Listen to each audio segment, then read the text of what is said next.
Plongeons dans l'histoire de Job, un homme dont la fidélité à Dieu a été mise à l'épreuve de manière inimaginable. Job, malgré la perte de tout ce qui lui était cher, est resté ferme dans sa foi. Découvrons ensemble cette histoire inspirante tirée du livre de Job. Job 1 verset 1 à 3. Il y avait dans le pays d'Uth un homme qui s'appelait Job. Cet homme était intègre et droit, il craignait Dieu et se détournait du mal.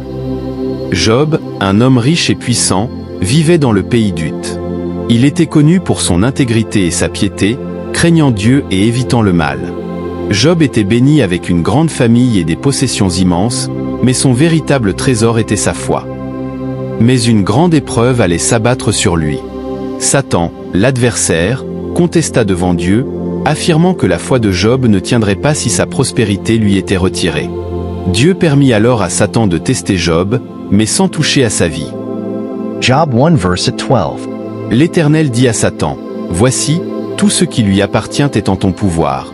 Seulement, ne porte pas la main sur lui. » Et Satan se retira de devant la face de l'Éternel. En un seul jour, Job perdit ses biens, ses serviteurs et ses enfants. Pourtant, dans son immense douleur, il resta fidèle à Dieu.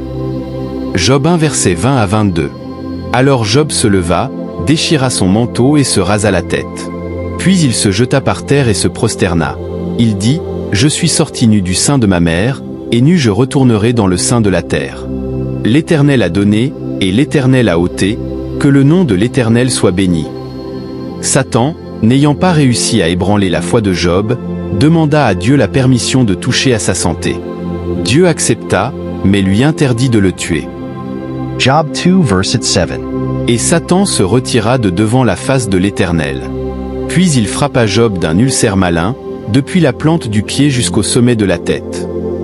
Malgré cette souffrance physique atroce, Job refusa de renoncer à Dieu. Sa femme, désespérée, lui demanda de maudire Dieu et de mourir, mais Job répondit avec sagesse. Job 2 verset 10. Mais Job lui répondit, « Tu parles comme une femme insensée. Quoi? Nous recevons de Dieu le bien, et nous ne recevrions pas aussi le mal? » En tout cela, Job ne pécha point par ses lèvres. 3 amis de Job vinrent pour le consoler. Ils restèrent assis en silence pendant 7 jours, accablés par la souffrance de leur ami. Job 2 verset 13.